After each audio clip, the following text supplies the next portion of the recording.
नमस्कार, दिल्ली न्यूज में आपका बहुत बहुत स्वागत है। चलिए देखते हैं आज की 25 फटाफट काम की और महत्वपूर्ण बड़ी खबरों को। पर इससे पहले वीडियो को लाइक करना बिल्कुल ना भूलें। दिल्ली में लागू होगी आयुष्मान योजना, बीजेपी सरकार की पहली कैबिनेट लिया फैसला। दिल्ली की नई मुख्यमंत्री रेखा गुप्ता ने गुरुवार शाम को अपने मंत्रिमंडल की पहली बैठक की। सचिवालय भवन में हुई इस कैबिनेट मीटिंग में सभी 6 मंत्री भी शामिल हुए। बैठक में प्रमुख फैसला लेते हुए सरकार ने दिल्ली में आयुष्मान भारत योजना लागू करने को मंजूरी दे दी। इसके अलावा कैबिनेट ने दिल्ली विधानसभा के पहले ही सत्र में सीएजी की 14 लंबित रिपोर्ट रखने का फैसला भी किया। रेखा गुप्ता ने संभाली दिल्ली की कमान। प्रवेश वर्मा, कपिल मिश्रा समेत 6 मंत्रियों ने ली शपथ। दिल्ली भाजपा विधायक दल का नेता चुने जाने के बाद रेखा गुप्ता ने 20 फरवरी को दिल्ली के मुख्यमंत्री पद की शपथ ली। इनके साथ 6 मंत्रियों ने भी शपथ ली। उपराज्यपाल विनय सक्सेना ने मुख्यमंत्री और सभी मंत्रियों को पद और गोपनीयता की शपथ दिलाई। बता दें कि दिल्ली के सीएम की दौड़ में प्रवेश वर्मा, सतीश उपाध्याय, विजेंद्र गुप्ता, शिखर राय समेत कई चेहरों का नाम लिया जा रहा था। आखिरकार बाजी रेखा गुप्ता ने मारी। विधानसभा के पहले सत्र में रखी जाएगी कैग रिपोर्ट। कैबिनेट की पहली मीटिंग में हुए ये फैसले। दिल्ली कैबिनेट की पहली बैठक में 2 अहम फैसले हुए हैं। आयुष्मान भारत योजना को मंजूरी दे दी गई है। दिल्ली की विधानसभा में सीएजी की रिपोर्ट पेश करने की मंजूरी दी गई है। कैबिनेट बैठक पर दिल्ली की मुख्यमंत्री रेखा गुप्ता ने कहा, बैठक में हमने 2 मुख्यतः एजेंडे पर बात किया और उसे पास किया। पहला, दिल्ली में आयुष्मान योजना को हमने सर्वसम्मति से पारित किया है और दूसरा 14 सीएजी रिपोर्ट पेंडिंग है। पहले हाउस में उन रिपोर्ट को पेश किया जाएगा। विदेश से एमबीबीएस करने के लिए भी नीट पास करना अनिवार्य है। विदेश से एमबीबीएस करने के लिए नीट यूजी परीक्षा पास करना अनिवार्य है। सुप्रीम कोर्ट ने मेडिकल काउंसिल ऑफ इंडिया के इस नियम को बरकरार रखा है। केंद्र सरकार की ओर से 2018 में लाया गया यह नियम सुनिश्चित करता है कि विदेश में मेडिकल की पढ़ाई कर रहे भारतीय छात्र भारत में मेडिसिन की प्रैक्टिस करने के लिए जरूरी मानकों को पूरा करें। शीर्ष अदालत ने फैसले में कहा कि यह रेगुलेशन निष्पक्ष व पारदर्शी है और किसी भी वैधानिक प्रावधान या संविधान के खिलाफ नहीं है।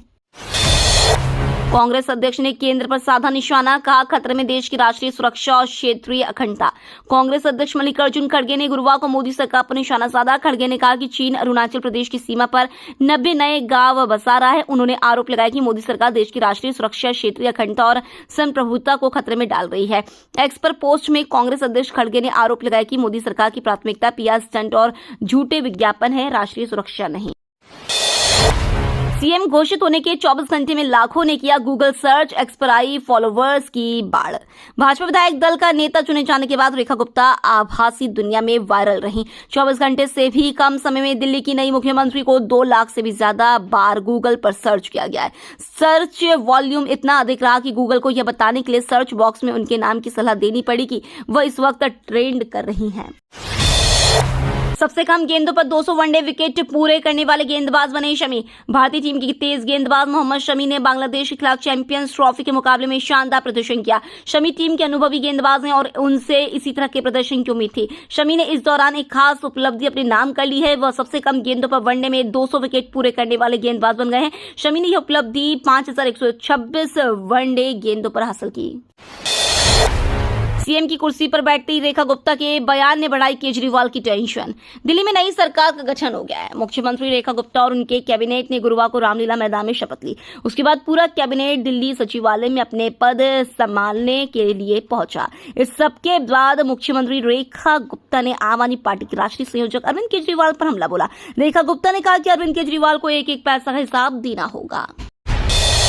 हाईवे पर सफर करने वालों के लिए बड़ी राहत, फास्टैग के नए नियमों से गाड़ियों के मालिकों को फायदा। भारतीय राष्ट्रीय राजमार्ग प्राधिकरण ने उन गाड़ी मालिकों के लिए एक बड़ी राहत दी है जो अक्सर नेशनल हाईवे पर सफर करते हैं। नए फास्टैग नियम 17 फरवरी सोमवार से लागू हो गए हैं। इन नियमों के तहत अगर किसी गाड़ी का फास्टैग ब्लैक लिस्टेड है या उसमें पर्याप्त बैलेंस नहीं है तो टोल प्लाजा पर जुर्माना लगाया जाएगा। ये नियम national payments corporation of India ने लागू किए हैं जो डिजिटल टोल भुगतान की जिम्मेदारी संभालता है। हालांकि NHAI ने स्पष्ट किया है कि ये नए नियम हाईवे पर सफर करने वालों के लिए कोई परेशानी नहीं खड़ी करेंगे।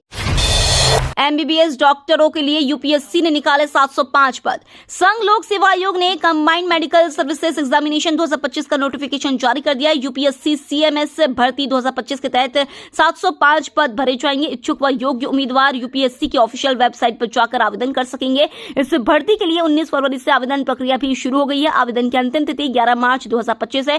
फीस जमा कराने की अंतिम तिथि भी 11 मार्च 2025 ही है। रेखा गुप्ता के मुख्यमंत्री बनते ही आतिशी ने कर दी बड़ी डिमांड।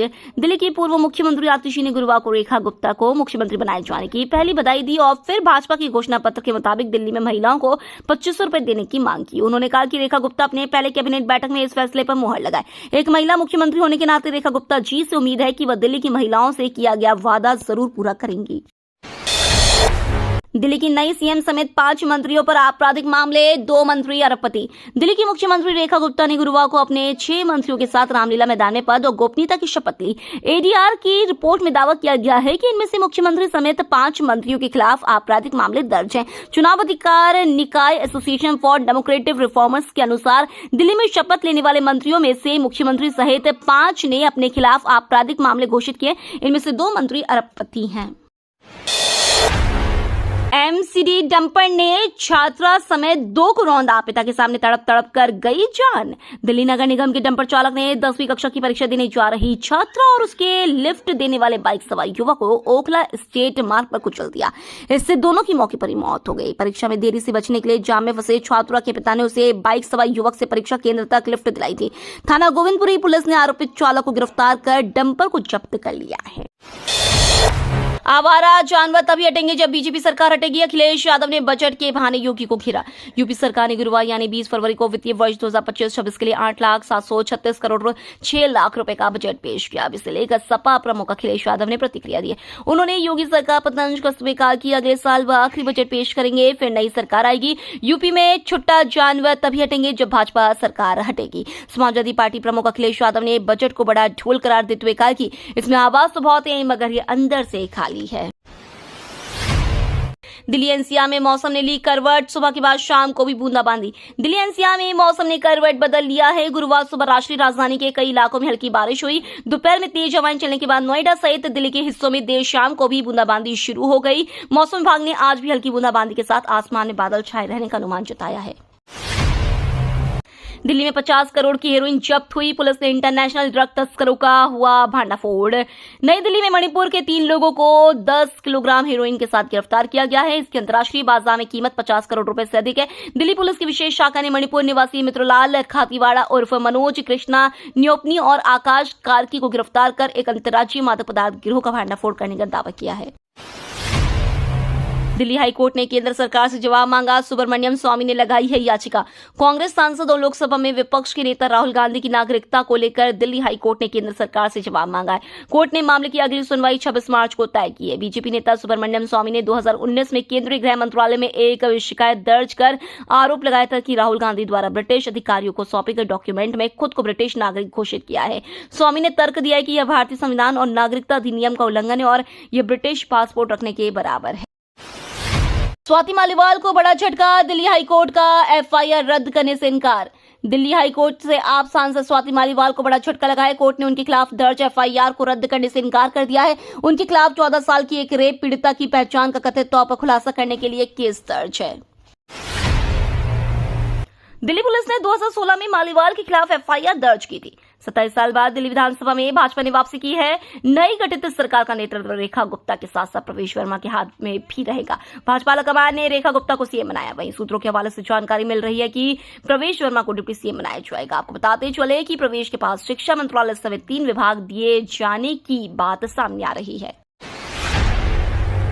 बीजेपी सांसद बांसुरी स्वराज को बड़ी राहत। कोर्ट ने खारिज कर दी आप नेता सत्येंद्र जैन की शिकायत। दिल्ली की एक अदालत से बीजेपी सांसद बांसुरी स्वराज को बड़ी राहत मिली। कोर्ट ने नई दिल्ली सीट से सांसद स्वराज के खिलाफ आप नेता सत्येंद्र जैन की ओर से दायर की गई आपराधिक मानहानि की शिकायत को खारिज कर दिया। अतिरिक्त मुख्य न्यायिक मजिस्ट्रेट ने नेहा मित्तल ने गुरुवार को आप नेता सत्येंद्र जैन द्वारा बांसुरी स्वराज के खिलाफ दायर किया गया है।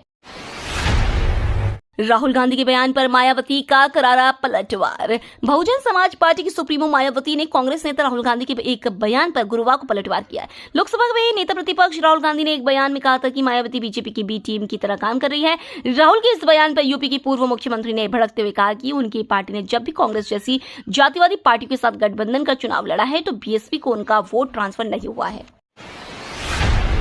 कौन है मनजिंदर सिंह सिरसा जो बने दिल्ली सरकार में मंत्री? दिल्ली विधानसभा में बहुमत के साथ जीत के बाद बीते दिन बीजेपी ने अपना मुख्यमंत्री घोषित कर दिया। बीती शाम विधायक दल की बैठक के बाद सर्वसम्मति से बीजेपी ने रेखा गुप्ता को दिल्ली का नया मुख्यमंत्री घोषित किया। इसके बाद अब 6 मंत्रियों के साथ रामलीला मैदान में रेखा गुप्ता शपथ ग्रहण कर चुकी हैं।